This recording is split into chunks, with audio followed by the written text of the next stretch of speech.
to the next session on ANSYS Workbench tutorials.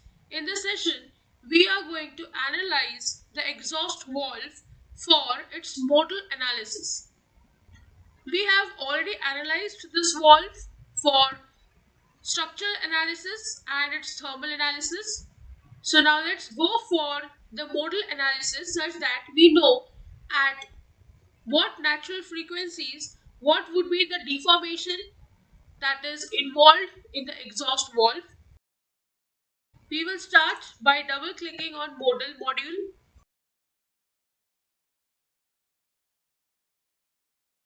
We will first go to engineering data.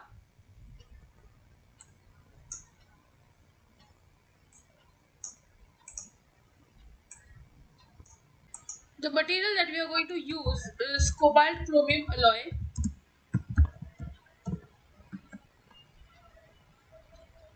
We will first give the property of density. Units will be gram per centimeter cube. It is 10 gram per centimeter cube.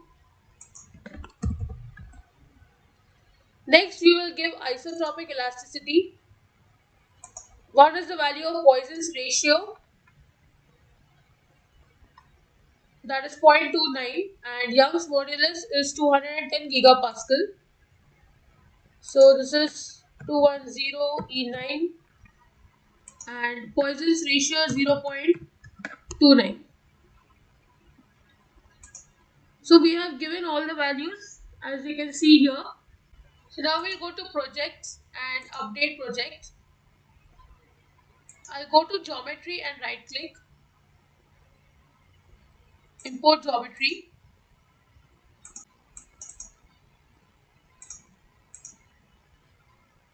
Next I'll go to model and double click on it.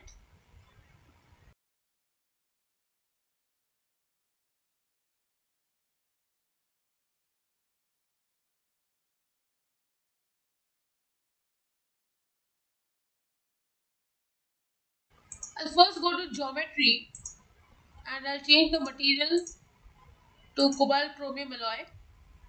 I'll go to mesh and I'll change the sizing to fine and update.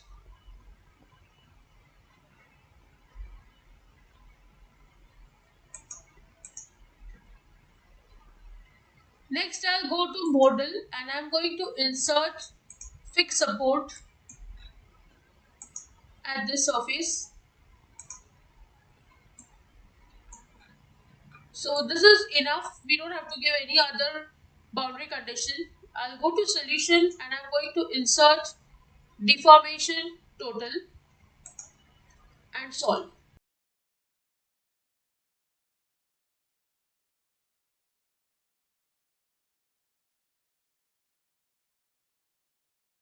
So you can see here 6 modes, 6 frequencies have been formed. Now we want to get the deformation for each of them. So we'll just click over here, right click, select all, right click, create mode shape results. So all of them have been created. I'll go back to solution and solve once again. So now you can see at these frequencies we can get the deformation value also. So the first and the second value will be the same because we just created it once again. So the first value will be 103.22. You can see how this object is going to vibrate under this frequency. This is the first natural frequency, 103.22 Hertz, and the deformation is 112.5 mm. It is quite a large value.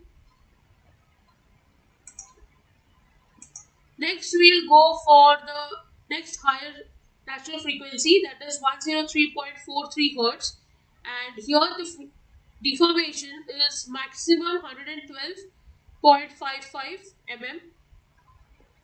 But you can see how it is going to move. This is different.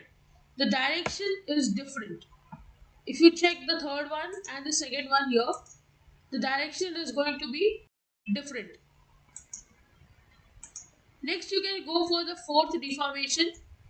The frequency over here is 368.1 Hertz. This is the third mode, as you can see. The maximum deformation is 172.83 mm. You can see the pattern of its motion. It's swaying side to side. It's kind of a roll motion.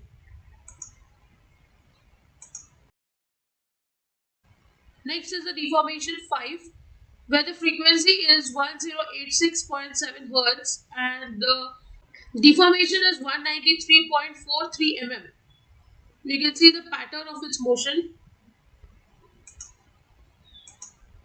Next frequency is 1089.2 Hertz, and you can see the maximum deformation will be 193.39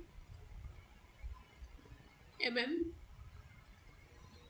This is the pattern of its motion, and this is the last one where the frequency is 3372.4 Hertz and the maximum deformation is 262.03 mm. It is quite large, 26 centimeter approximately. Now these frequencies are the ones at which the bodies will vibrate in this kind of way. So it is advisable that these natural frequencies are avoided, and these natural frequencies of this engine valve is not attained if at all this natural frequency matches with the natural frequency of some excited body. Then in that case this engine valve will move with this kind of a motion, and these values of deformation will be obtained, which is quite large and it is undesirable. So once you know this value of natural frequency, obviously you should avoid bringing any other system to this natural frequency so that the engine valves remain safe and the life of the engine valve is going to increase. So with this I end the session. I hope you have understood how to analyze an engine valve for its modal analysis. If you have any doubts, please write to me in the comment section. Don't forget to like, share and subscribe to the channel. Hit the bell icon for latest video updates. See you in the next session. Thank you.